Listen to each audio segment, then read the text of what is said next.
നിർത്താതെയുള്ള alarm വഴിയായിട്ടാണ് ഞാൻ കണ്ണു തുറന്നത്. മെല്ലെ കോട്ടുവായൊക്കെ ഇട്ട് കൈകൾ മേലേക്ക് ഉയർത്തി കുടഞ്ഞ് മുടിയെല്ലാം നെറുകയിൽ കെട്ടിവെച്ച് മുറിയിലേക്ക് നോക്കി. കണ്ണാടിക്ക് മുൻപിൽ ഗുസ്തി പിടിച്ചു നിൽക്കുവാണ് ദച്ചു. കണ്ണൊക്കെ തുറന്ന് പിടിച്ചു വലിച്ചു നീട്ടി എഴുതുവാണ്. ഞാൻ വായും പൊളിച്ച് നോക്കിയിരുന്നു പോയി. കുളിച്ചില്ലെങ്കിലും തിന്നില്ലെങ്കിലും പുട്ടിയടിക്കാൻ മാത്രം ദച്ചുവിനൊരു മടിയുമില്ല. നീ എന്ത് നോക്കി നിൽക്കുവാ നന്ദു? ഇന്നല്ലേ കോളേജിൽ ജോയിൻ ചെയ്യേണ്ടത്? വേഗം ചെന്ന് റെഡിയാക്കാൻ നോക്ക്. ഓ ഉത്തരവ് തമ്പുരാട്ടി. ആ ലിപ്സ്റ്റിക് ഇത്തിരി കുറക്കുന്നത് നല്ലതാ, അല്ലെങ്കിൽ ലിപ്സ്റ്റിക്കിൽ മൂക്കും കുത്തി വീണതാണെന്ന് വിചാരിക്കും നാട്ടുകാർ. ഡയലോഗ് അടിച്ച് ഞാൻ ബാത്റൂമിലേക്ക് കയറി. നന്നായി അടിച്ചു നനച്ച് കുളിച്ചു. പിന്നെ അറിയാലോ, ലൈറ്റായി പുട്ടിയടി തുടങ്ങി. ദച്ചുവിൻ്റെ അത്രയൊന്നും ഇല്ലാട്ടോ. എല്ലാം കഴിഞ്ഞ് ഹാളിലേക്ക് നടന്നു. നല്ല ആവി പറക്കുന്ന പുട്ടും കടലക്കറിയും തീൻമേശയിൽ റെഡിയായിരിക്കുന്നു. കണ്ടു ഓടിപ്പോയി ഉണ്ണിയേട്ടൻ ഫസ്റ്റ് അടിച്ചു. ഒരു പ്ലേറ്റ് എടുത്ത് കഴിക്കാൻ റെഡിയായി. ആവേശത്തോടെ വായിലേക്ക് വെച്ചു. എന്താ പറയുക, സൂപ്പറായിരുന്നു. ഞങ്ങൾക്കും കൂടി വല്ലതും വെക്കടി നന്ദുമോളെ. ദച്ചു നന്ദുവിൻ്റെ തലയിൽ ഒന്ന് കൊട്ടി അവൾക്കടുത്തായി വന്നിരുന്നു കൊണ്ട് പറഞ്ഞു. അല്ല അപ്പു എന്തേ? നന്ദു സംശയത്തോടെ ദച്ചുവിനെ നോക്കി. കിച്ചണിൽ നിന്ന് ഫോണുമായി അപ്പോൾ അവർക്കടുത്തേക്ക് വന്നു. ഫോണിൽ കുറുകുവായിരുന്നു എൻ്റെ അപ്പുമോളെ. നന്ദു അവളുടെ കവിളിൽ നുള്ളിക്കൊണ്ട് ചോദിച്ചു. ഫോണ് കട്ട് ചെയ്ത് അവൾ നന്ദുവിനടുത്തായി വന്നിരുന്നു. എന്താ അപ്പുമോളെ, ഫുൾ ടൈം കോളിങ്ങിലാണല്ലോ. നിന്റെ കള്ളക്കാമുകന് വേറെ പണിയൊന്നുമില്ലേ? നന്ദു കളിയാക്കിക്കൊണ്ട് പറഞ്ഞു. ഒന്ന് പോടി അവിടുന്ന്. ഇന്ന് കോളേജിൽ ഫസ്റ്റ് ഡേ അല്ലേ, അതാ ഏട്ടൻ വിളിച്ചത്. ഒരു ചിരിയോടെ മറുപടി നൽകി അപ്പോൾ ഒരു പ്ലേറ്റ് എടുത്ത് അവൾക്ക് മുൻപിൽ വെച്ചു. എന്ത് ചെയ്യാൻ പോകുക എന്ന ഭാവത്തോടെ ഞാൻ അവളെ നോക്കി. എന്തു പറ്റി? അപ്പു സംശയത്തോടെ നോക്കി. അതെ, ഞാൻ പ്ലേറ്റ് എടുത്തിട്ടുണ്ട്. 2 ചങ്കുകൾക്കും ഞാൻ വാരി തരും, മനസ്സിലായല്ലോ.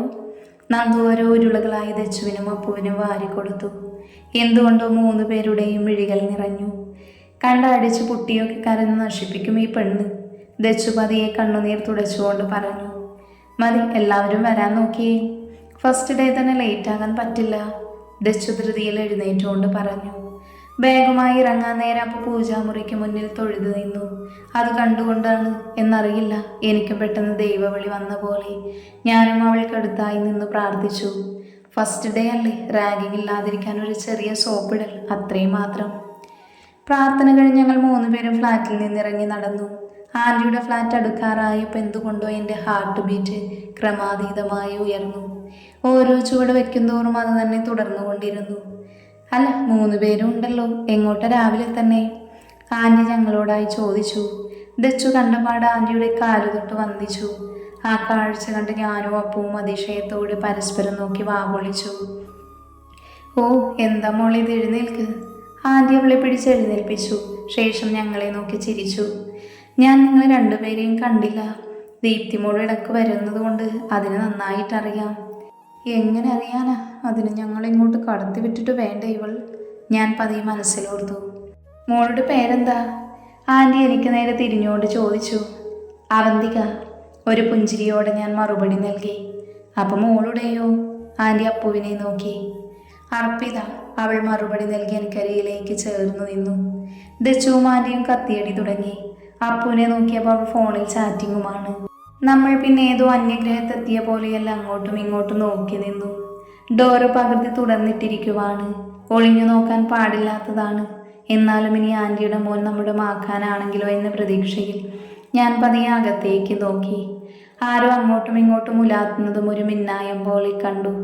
ഇയാൾക്ക് എവിടെയെങ്കിലും അടങ്ങിയിരിക്കാൻ പാടില്ലേ? ഒന്നുമില്ലെങ്കിൽ ഒരു സുന്ദരിക്കോത തന്നെ കാണാൻ വേണ്ടി പെടാപാട് പെടുകയല്ലേ ഇവിടെ? എന്നെ വേറെ ആരും പൊക്കുന്നത് എനിക്കിഷ്ടമല്ല.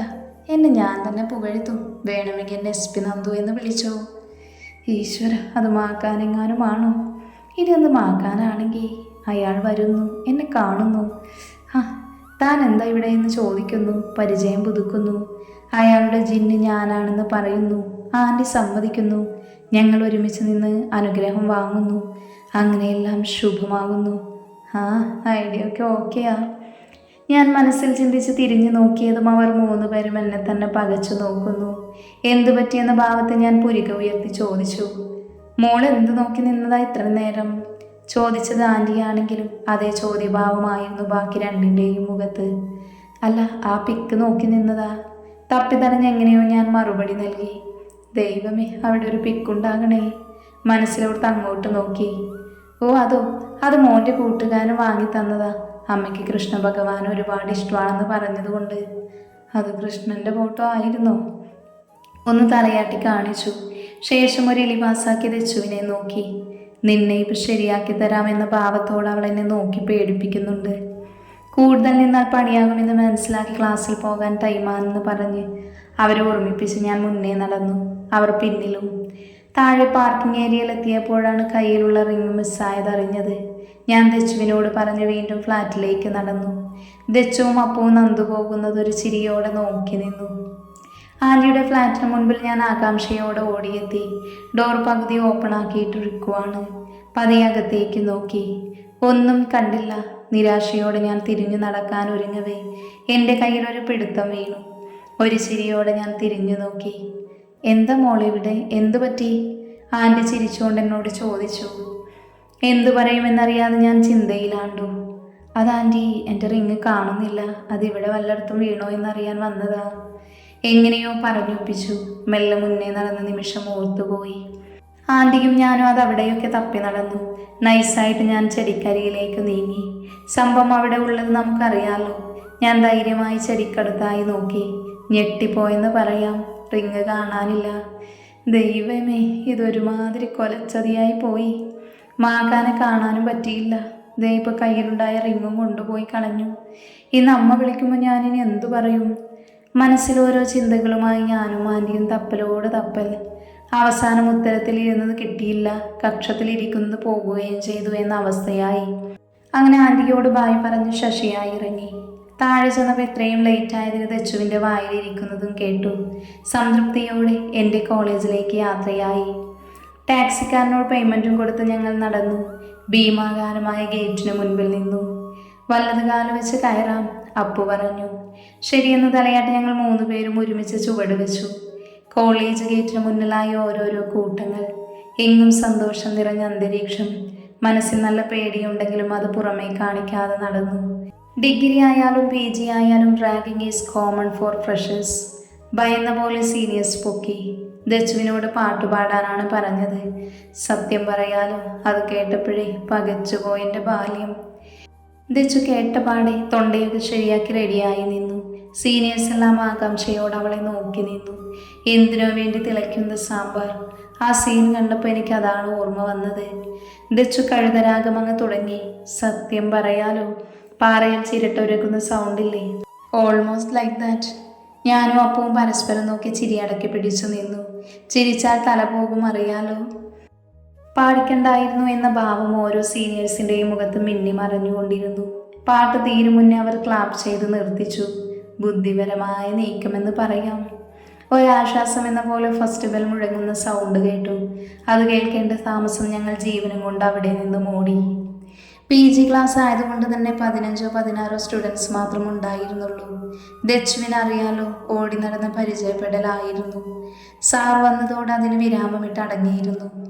ഷോ, ഈ മാങ്ങമോറിന് വരാൻ കണ്ടൊരു ടൈം നോക്കിയേ. ദച്ചു അമർഷത്തോടെ പിറുപിറുത്തോണ്ടിരുന്നു. കേട്ടിട്ട് ചിരിയാണ് വന്നത്. ചിരിച്ച വേഗം മനസ്സിലാകും. അതുകൊണ്ട് ചുണ്ടുകൾ രണ്ടും കടിച്ചു പിടിച്ച് ചിരിയടക്കി നിന്നു. സെൽഫ് ഇൻട്രൊഡക്ഷൻ സെക്ഷൻ ആയിരുന്നു. ഓരോരുത്തരായി എഴുന്നേറ്റ് നിന്ന് പരിചയപ്പെടുത്താൻ തുടങ്ങി. പെട്ടെന്നാണ് ഒരാൾ ഓടി വാതിലിന് മുൻപിൽ വന്നത്. May I coming sir? Yes coming. എന്നെ തമ്പി ഇത് ഫസ്റ്റ് ഡേ ഇവളോ late? I am really sorry sir, traffic block, അതിനാലതാ ലേറ്റ് ആയിടുച്ച്. Okay, don't repeat this. Your good name please? Shyam. പറഞ്ഞു കഴിഞ്ഞതും അയാൾ എനിക്ക് തൊട്ടടുത്തിരുന്നു. ആ പേര് കേട്ടതും അറിയാതെ തന്നെ കണ്ണുനീർത്തുള്ളികൾ എൻ്റെ അധരങ്ങളെ തേടിയെത്തി. ഒരാശ്വാസത്തിനെന്നോണം ഞാൻ ദച്ചുവിൻ്റെ കയ്യിൽ മുറുകെ പിടിച്ചു. ഞാനുണ്ട് എന്ന ഭാവത്തോടെ അവൾ കണ്ണുകൾ അടച്ചു കാണിച്ചു. ശ്യാമിൻ്റെ ഓർമ്മകൾ വിടാതെ പിന്തുടരുകയാണ് എന്ന് ഞാൻ മനസ്സിലോർത്തു. സങ്കടങ്ങൾ തലയിണയിൽ ഒഴുക്കി തീർത്തിരുന്നു. അറിയാതെ തന്നെ നിദ്രാദേവി കടാക്ഷിച്ചു. രാത്രി റൂമിൽ ഒറ്റയ്ക്ക് കിടക്കുന്ന നന്ദുവിനടുത്തേക്ക് ദച്ചു വന്നു. അവൾ ഉറക്കത്തിലാണെന്ന് മനസ്സിലാക്കി. നന്ദുവിൻ്റെ കവിളിൽ തലോടിയ ശേഷം കാലിൽ കിടന്ന പുതപ്പും അവളുടെ ദേഹത്തേക്ക് വിരിച്ചു കൊടുത്ത് ദച്ചു ബാൽക്കണിയിലേക്ക് നടന്നു. ദച്ചു. ബാൽക്കണിയിൽ നിൽക്കുന്നവൾ അവളെ അപ്പു വിളിച്ചു. നീ എന്താ ഇവിടെ തനിച്ചു നിൽക്കുന്നേ? ഒന്നുമില്ലടി. ഒരു ചിരിയോടെ മറുപടി നൽകി ദച്ചു വീണ്ടും തൻ്റെ സ്വപ്ന ലോകത്തേക്ക് ചേക്കേറി. സത്യം പറലിച്ചു. ശ്യാം ആരാണ്? അവൻ്റെ പേര് കേൾക്കുമെന്ന് നന്ദു കരയുന്നത്. എനിക്കിനി സത്യങ്ങൾ അറിഞ്ഞേ മതിയാകൂ. അപ്പു ദച്ചുവിൻ്റെ ഇരുതോളിലും പിടിച്ച് അവൾക്ക് അഭിമുഖമായി നിർത്തി ചോദിച്ചു. ശ്യാം, അവൻ ആരാണെന്ന് അറിയണം നിനക്കല്ലേ? പറയാം, എല്ലാം പറയാം.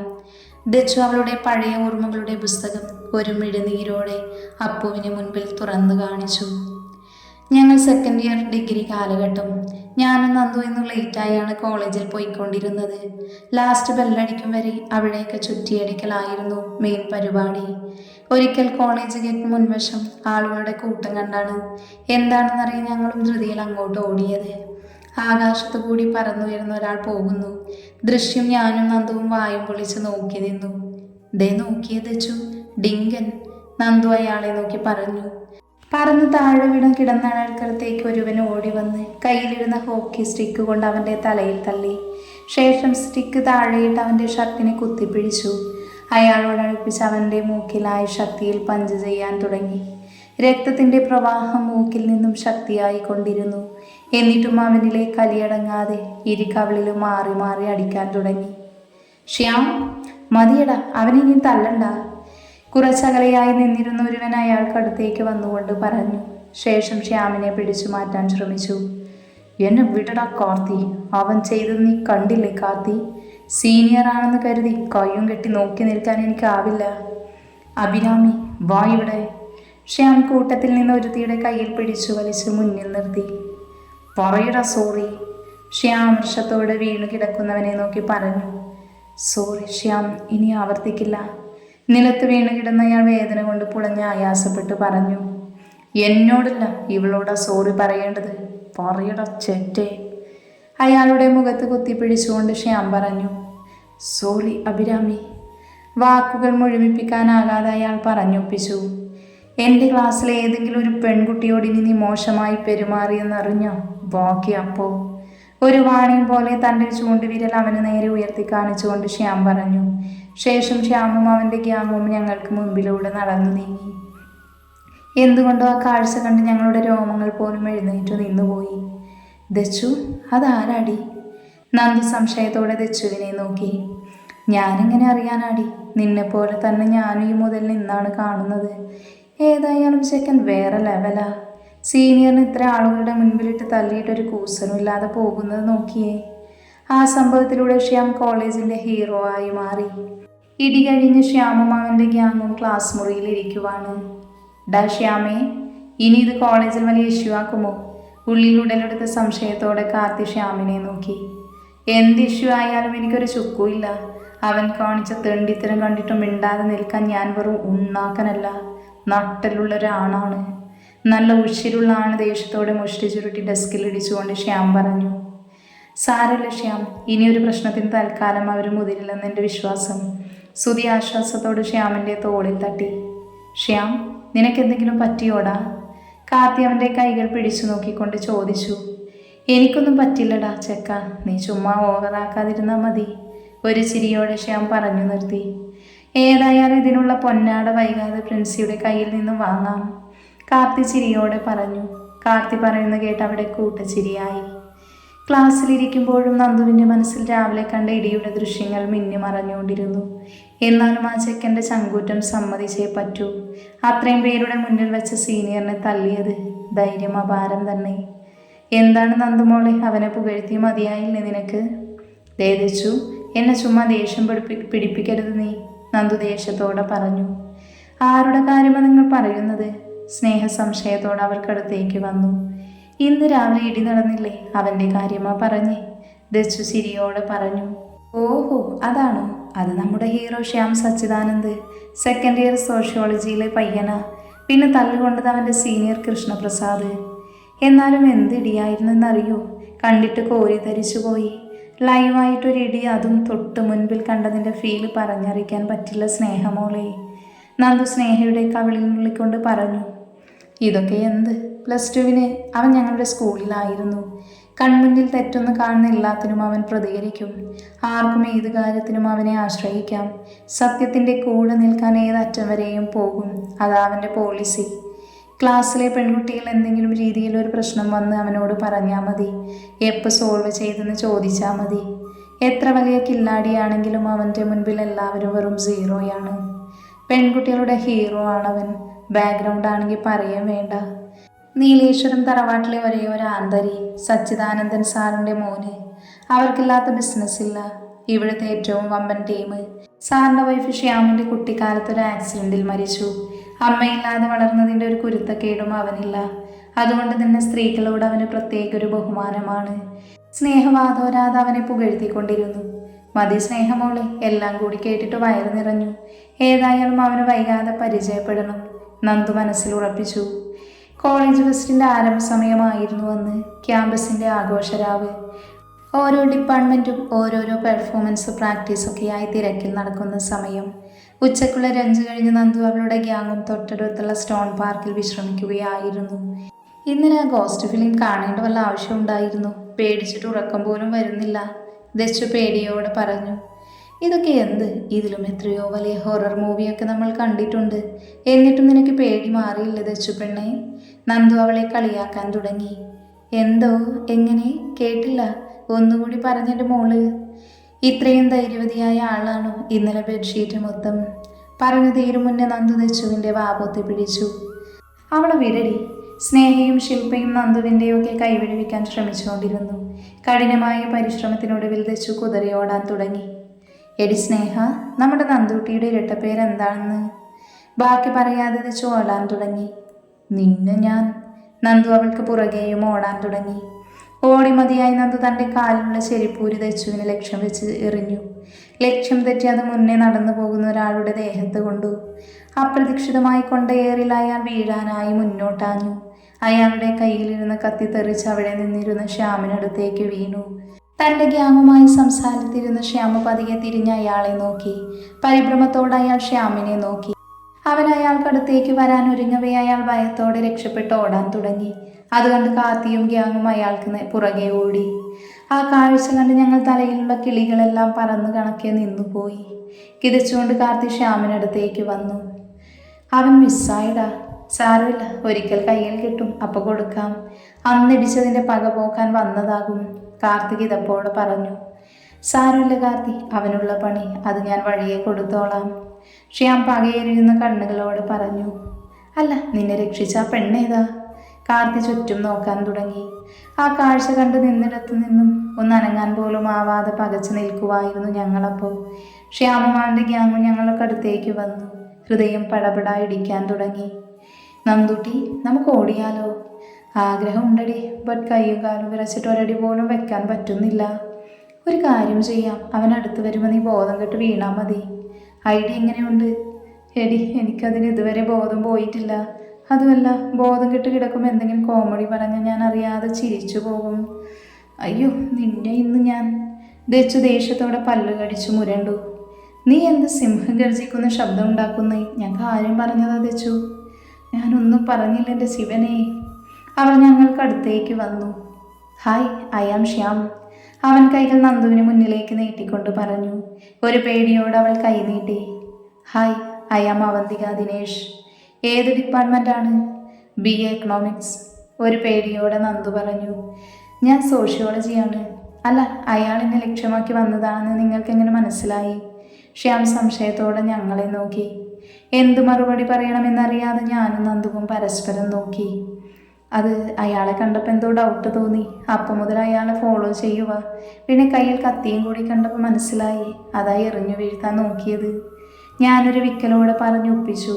നന്ദു കണ്ണും തള്ളി എന്നെ തന്നെ നോക്കി നിൽക്കുന്നുണ്ട്. എത്ര കറക്റ്റായിട്ടാണ് എറിഞ്ഞത്, സൂപ്പർ. ഇതൊക്കെ എന്ത് എന്ന് എക്സ്പ്രഷൻ ഇട്ട് നിന്നു. ചക്കയിട്ടപ്പോൾ മുയൽ ചത്താണെന്ന് ഞാൻ എങ്ങനെ ഈ പൊട്ടനെ പറഞ്ഞ് മനസ്സിലാക്കും? നന്ദു മനസ്സിലോർത്തു. കാണികളായി നിന്ന ഓരോ ആളുകളുടെ കണ്ണിലും ആരാധന നിറഞ്ഞു. കോളേജ് ഹീറോ ആയ ശ്യാമിനെ രക്ഷിച്ച നന്ദു അന്ന് മുതൽ കോളേജിൻ്റെ സിംഗപ്പെണ്ണായി. ദൈവമേ, ഇത് ഞങ്ങൾക്ക് വട്ടായതാണോ അതോ നാട്ടുകാർക്ക് മൊത്തം ഭ്രാന്തായതാണോ? മനസ്സിലോട്ട് ഞാൻ നന്ദുവിനെ കൈപിടിച്ച് നടന്നു. അതായിരുന്നു ഞങ്ങളും ശ്യാമും തമ്മിലുള്ള ആദ്യ കണ്ടുമുട്ടൽ. പിന്നെ ഇടയ്ക്കൊക്കെ അവനെ കാണുന്നത് പതിവായി. കാണുമ്പോഴെല്ലാം ഞങ്ങൾ കമ്പനി അടിക്കുന്നത് പതിവായി. ലൈബ്രറി, സ്റ്റോൺ പാർക്ക്, ലേക്ക് വ്യൂ ഗ്രൗണ്ട്, ഇതെല്ലാം ഞങ്ങളുടെ സ്ഥിരം സന്ദർശന സ്ഥലമായി മാറി. വലിയൊരു ഫാമിലിയിൽ നിന്നും വന്നിട്ടൊരു സാധാരണക്കാരനെ പോലെ അവൻ പെരുമാറുന്നതും ജീവിക്കുന്നതും കാണുമ്പോൾ ഞങ്ങൾക്ക് അതിശയം തോന്നിയിട്ടുണ്ട്. കോളേജ് വാച്ച്മാൻ മുതൽ സാറുമാർക്കും ശ്യാമെന്ന് പറഞ്ഞ ജീവനായിരുന്നു. ഒരിക്കൽ ക്ലാസ് കഴിഞ്ഞ് ഞങ്ങൾ എല്ലാവരും ലേക്ക് വ്യൂ ഗ്രൗണ്ടിൽ ഇരിക്കുകയായിരുന്നു. എന്തു പറ്റി ദിവാകരൻ ചേട്ടാ? ഗ്രൗണ്ടിൽ പുല്ല് പറിച്ചുകൊണ്ടിരിക്കുന്ന അയാൾക്കടുത്ത് നടന്നുകൊണ്ട് ശ്യാം ചോദിച്ചു. ആ മോനു ആകെ ടെൻഷനാ. മകളുടെ കല്യാണം ഉറപ്പിച്ചു വെച്ചിരിക്കുക. പണം തരപ്പെട്ടിട്ടില്ല. അതിൻ്റെ ടെൻഷനിൽ ഓരോന്ന് ആലോചിച്ചിരുന്നു പോയതാ. ഓ അതാണ് കാര്യം. ഞാനിപ്പോൾ വരാം. ശ്യാം തൻ്റെ ബാഗിൽ നിന്നും ചെക്ക് ലീഫ് എടുത്ത് ഫിൽ ചെയ്ത് അയാൾക്ക് നേരെ നീട്ടി. അയാൾ അത്ഭുതത്തോടെ അവനെ നോക്കി. മടിക്കേണ്ട ദിവാകരൻ ചേട്ടാ, ഇതെൻ്റെ പെങ്ങളൂട്ടിക്ക് ഈ ആങ്ങളയുടെ വക ഒരു ചെറിയ കല്യാണ സമ്മാനം, അത്രയേ ഉള്ളൂ. ശ്യാം ചെക്ക് അയാളുടെ കയ്യിൽ വെച്ചുകൊണ്ട് പറഞ്ഞു. സന്തോഷത്തോടെ അതിലുപരി നന്ദിയോടെ അയാൾ അവനെ ചേർത്ത് പിടിച്ച് കരഞ്ഞു. എന്തുകൊണ്ടോ ആ രംഗം കണ്ടുനിന്ന് ഞങ്ങളുടെ കണ്ണുകളും അറിയാതെ തന്നെ ഇറനണിഞ്ഞു. ഞങ്ങൾ ആ നിമിഷം മനസ്സിലാക്കുകയായിരുന്നു ശ്യാം എന്ന വ്യക്തിയെ, അവനിലെ നന്മയെ. ഓരോ ദിവസം കഴിയുന്തോറും അവനെ കൂടുതൽ മനസ്സിലാക്കുകയായിരുന്നു. അവൻ ഞങ്ങളുടെ ചങ്കായി മാറി എന്ന് പറയാം. ഫൈനൽ ഇയറിലെത്തിയപ്പോൾ ആ സൗഹൃദം ഒരിക്കലും പിരിയാത്ത ആഴങ്ങളിലെത്തിയിരുന്നു. ഒരിക്കൽ ശ്യാമിനെ പരിചയപ്പെട്ടവർക്ക് അവനെ മറക്കാൻ സാധിക്കില്ല. കോളേജ് ഹീറോ ആയവർ അങ്ങനെ കോളേജിൻ്റെ ചെയർമാൻ പട്ടവും അലങ്കരിച്ചു. ആർക്കും അസൂയ തോന്നും വിധമുള്ള സൗഹൃദമായിരുന്നു നന്ദുവും ശ്യാമും തമ്മിൽ. നന്ദുവിൻ്റെ ചങ്ക്. അവനെ വാക്കുകൊണ്ട് നോവിക്കുന്ന ആരെയും അവൾ വെറുതെ വിടില്ല. അത്രയും തീവ്രമായ സൗഹൃദം. ശ്യാമിന് സംഭവിക്കേണ്ടിയിരുന്ന അപകടം പോലും അവൾ സ്വയമേ വരിച്ചു. ഞങ്ങളുടെ പ്രാർത്ഥനയുടെ അവളുടെ ആയുസിൻ്റെ ബലം കൊണ്ട് മാത്രമാണ് അവളൊരു കുഴപ്പവും കൂടാതെ ഞങ്ങൾക്ക് തിരിച്ചു കിട്ടിയത്. ആക്സിഡൻറ്റിനു ശേഷം നന്ദുവിനെ പരിചരിച്ചതും പഴയ നന്ദുവായി അവളെ മാറ്റിയതുമെല്ലാം ശ്യാമാണ്. അവൻ്റെ ഉറക്കങ്ങളില്ലാത്ത രാത്രികളായിരുന്നു അതൊക്കെ. അവൻ ആദ്യമായി കണ്ണുനീർ പൊഴിച്ചതും ദൈവത്തിൽ വിശ്വാസമില്ലായിരുന്നിട്ടും അവൻ ആദ്യമായി ദൈവത്തെ തൊഴുതതുപോലും ഒരു പക്ഷേ അവൾക്ക് വേണ്ടിയാവും. പക്ഷെ അവൻ്റെ മരണം അതിപ്പോഴും ഞങ്ങൾക്ക് ഉൾക്കൊള്ളാൻ സാധിക്കുന്നില്ല. ഒരു പൊട്ടിക്കരച്ചിലോടെ ദച്ചു പറഞ്ഞു നിർത്തി. ഉറക്കത്തിൽ നിന്നും ഞെട്ടിയുണർന്ന് ഞാൻ ചുറ്റും നോക്കി. ദച്ചുവും അപ്പവും എവിടെ പോയി? പരിഭ്രമത്തോടെ ബാൽക്കണിയിലേക്ക് നടന്നു. ശ്യാമിനെ കുറിച്ച് പറഞ്ഞു കരയുന്ന ദച്ചുവിനെ കണ്ടപ്പോൾ സഹിക്കാൻ പറ്റിയില്ല. ദച്ചു, നന്ദു അവളെ വിളിച്ചുകൊണ്ട് അവർക്കടുത്തേക്ക് നടന്നു. ആ, നീ എഴുന്നേറ്റോ? കണ്ണുനീർ തുള്ളികൾ തുടച്ച് ദച്ചു എങ്ങനെയോ പറഞ്ഞൊപ്പിച്ചു. നീ എന്തിനാ കരയുന്നത്? നന്ദുവിൻ്റെ ശബ്ദം ഉറച്ചതായിരുന്നു. അത് ഒന്നുമില്ല നന്ദു. ദച്ചു വാക്കുകൾ തപ്പിത്തടഞ്ഞ് എങ്ങനെയോ പറയാൻ ശ്രമിച്ചു. ഒന്നും ഒളിക്കാൻ ശ്രമിക്കേണ്ട നീ. അപ്പു, നിനക്കെന്താണ് അറിയേണ്ടത്? അതെന്നോട് ചോദിക്കാം, ഞാൻ പറയാം എല്ലാത്തിനുമുള്ള ഉത്തരം. നന്ദു അവളെ നോക്കി പറഞ്ഞു. ഒന്നും അറിയണ്ട എന്ന ഭാവത്തോട് അവൾ തലയാട്ടി. അറിയണം അപ്പു, നീ എല്ലാം അറിയണം. ശ്യാമിനെ കുറിച്ചുള്ള നിന്റെ എല്ലാ ചോദ്യങ്ങൾക്കും ഞാൻ മറുപടി നൽകാം. നന്ദു അത് പറഞ്ഞ് തൻ്റെ ഓർമ്മകളിൽ ലയിച്ചു പോയി.